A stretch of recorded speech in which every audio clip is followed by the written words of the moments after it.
Hello there and welcome to Folk-a-Dilly Tales.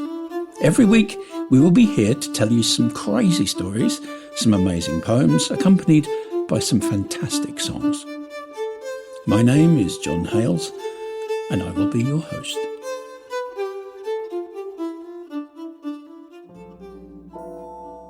This week, Typhoid Mary.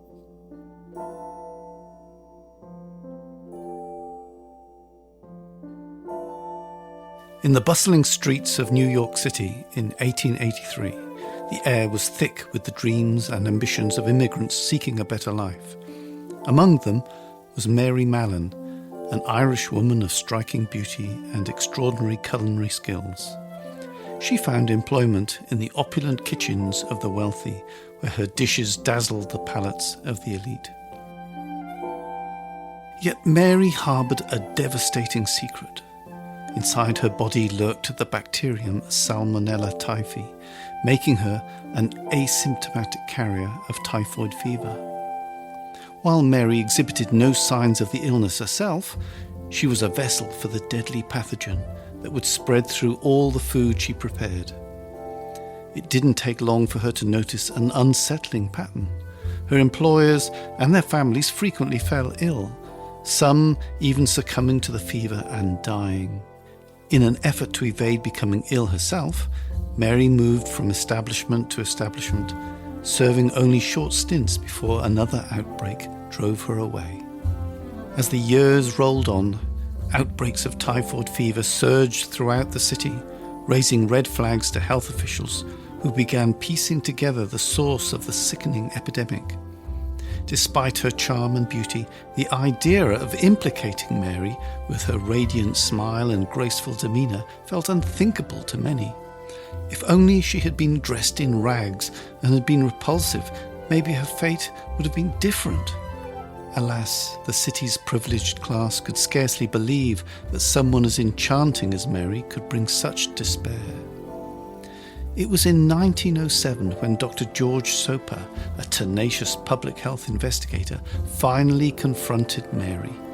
Armed with the evidence of her connection to the illness and the lives claimed by typhoid fever, he faced her with the uncomfortable truth. Despite her protests of perfect health, the reality was disheartening. Mary had unwittingly infected at least 51 people, leading to 3 tragic fatalities. This confrontation marked the beginning of a profound shift in public health policy. Mary was forcibly taken to North Brother Island, a desolate place where those deemed a hazard to public health were confined. In isolation, she spent 3 long years grappling with her new reality. Her case ignited heated debates about the rights of carriers of infectious diseases. Should they be ostracized for the greater good, or should compassion prevail? Finally released in 1910, Mary was forced to change her life. Barred from ever returning to her beloved kitchens, she sought employment in various poorly paid jobs. Struggling to make ends meet, her passion drew her back to cooking. Tragedy struck again, however, as yet another outbreak of typhoid fever emerged, and once more she faced health officials. This time, the isolation stretched nearly 30 agonizing years, a lifetime of confinement away from the kitchens and lively streets she once knew. Mary Mallon's existence on North Brother Island unfolded within the confines of solitude until her life came to a close in 1938, when pneumonia claimed her at the age of 69. Her story, both tragic and poignant, left a mark on the annals of public health history. Mary was more than just Typhoid Mary. She became a symbol of the complexities surrounding disease, morality, and the human condition.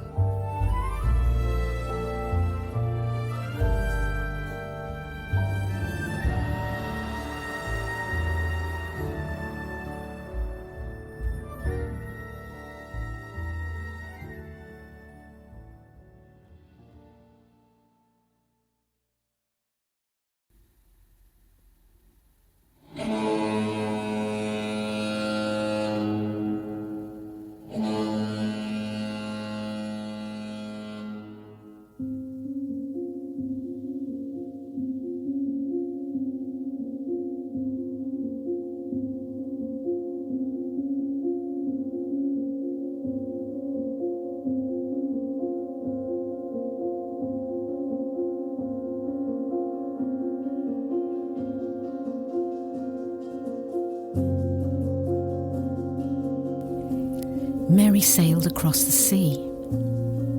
From Ireland, she was just 15. She settled down in New York, where her aunt and uncle loved her. And she soon found work and paid her way. She cooked for people every day. Mary, this is delicious! Her food was known and people paid, and she would gladly feed them. Now Mary's food was stuffed with herbs. The tasty goods could not deter the bankers and their families from filling up their faces. This food is so good. But gradually, a fever came. So Mary left before the blame could smear her name and cause her shame and taint her reputation. Mary found another job, boiling broth upon the hob. She served it up to all the snobs and gave them food of plenty. But then, within a week they cried. The symptoms came, and then some died. So Mary sighed and wiped her eye, then packed her bags and left them.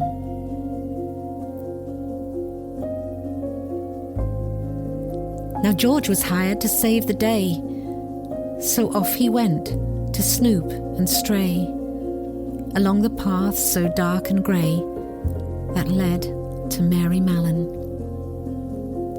He found her cooking pots of stew, and from these his conclusions grew.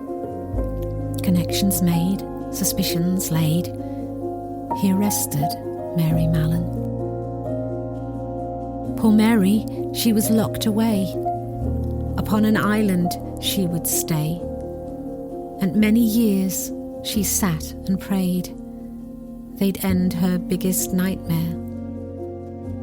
And to the courts she did proclaim that no more cooking was her aim, 'cause Typhoid Mary was her name, and everybody knew her. So on release, she did commence to change her job, but her offence was to cook again at folks' expense. You should check out Mary's cooking. She's a wizard. That was gorgeous. So they came for Mary Mallon. Her morals and intentions wrong.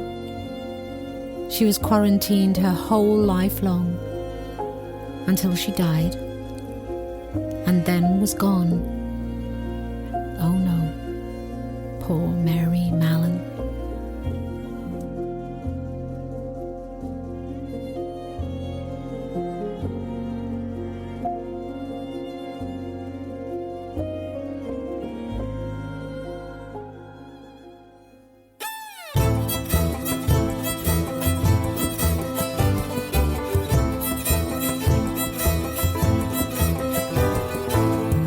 Sailed across the sea from Ireland. She was just 15. She settled down in New York where her aunt and uncle loved her. She soon found work and paid her way.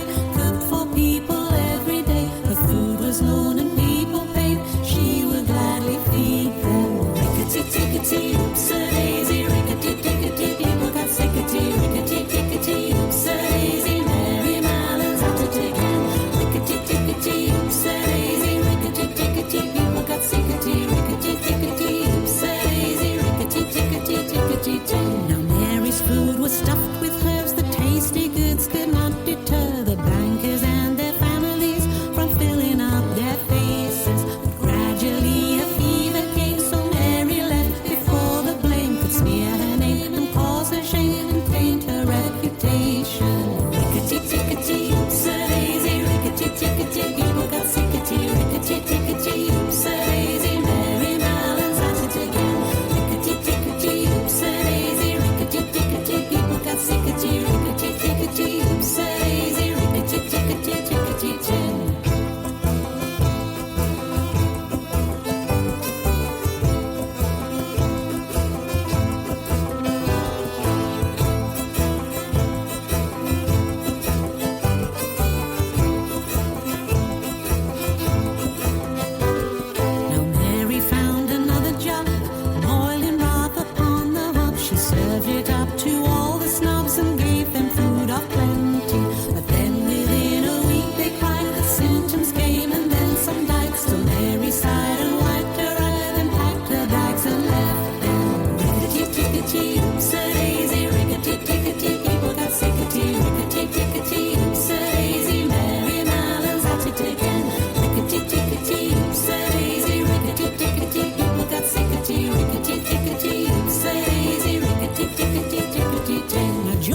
suspicions laid, he arrested Mary Mallon. Rickety-tickety, oops-a-daisy, rickety-tickety, people got sickety, rickety-tickety, oops-a-daisy, Mary Mallon's at it again. Rickety-tickety, oops-a-daisy, rickety-tickety, people got sickety, rickety-tickety, oops-a-daisy, rickety-tickety, tickety-tin.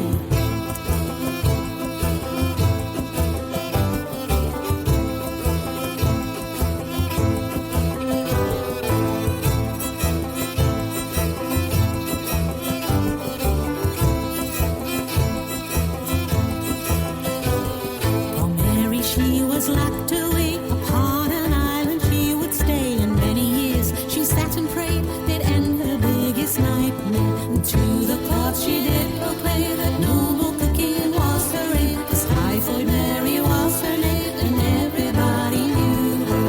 Rickety-tickety, oops-a-daisy, rickety-tickety, people got sickety, rickety-tickety, oops-a-daisy, Mary Mallon's at it again.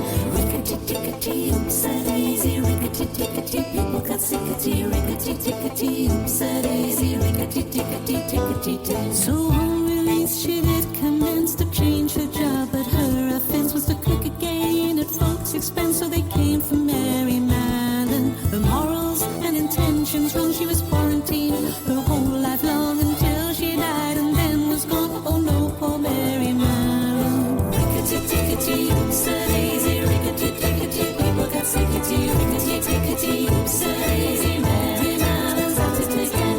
Rickety-tickety, oops-a-daisy, rickety-tickety, people got sickety, rickety-tickety, oops-a-daisy, rickety-tickety, tickety-tin. Rickety-tickety, oops-a-daisy, rickety-tickety, people got sickety, rickety-tickety, oops-a-daisy, rickety-tickety, tickety-tin.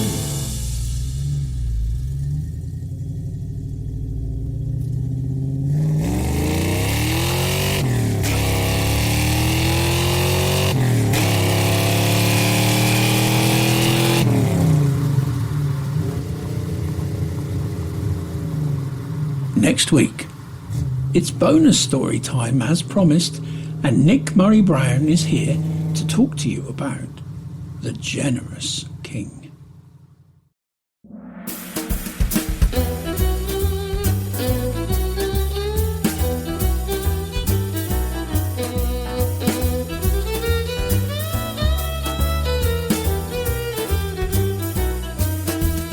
Back in the 50s, the music was shifting, the money was tight, the moon it shone bright, the jukeboxes playing, and petticoats swaying, and cars they were faster than shots in the night.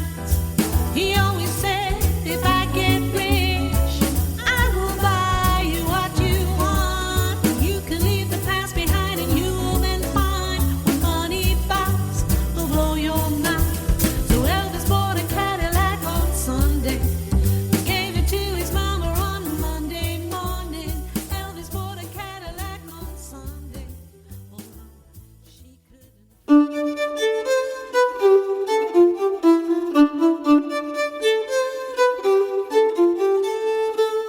Folk-a-Dilly Tales is a Zingaro Blue production. It was written, produced and edited by Mario and Lesley Price. Mixed by Frank Erlenkämper.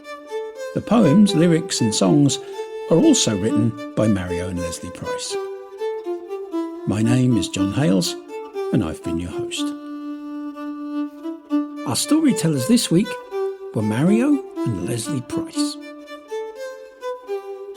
The contents of this podcast are based on the book Folk Stories, Legends and Poems by Mario and Lesley Price, and are available as a book and an e-book from Amazon under the name Folk Stories, Legends and Poems. The music can be found under that same name and as volumes 1 and 2 streaming on all major platforms. Today's background music was supplied by Scott Buckley. You can find the link to these compositions in the comments below. Be sure to check out our music videos that tell some of our stories on YouTube.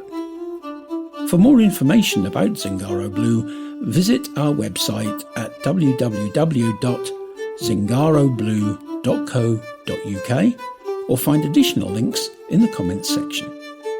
If you've enjoyed this podcast, please hit the follow button so that you can listen to the next episode of Folk-a-Dilly Tales. Thanks for listening.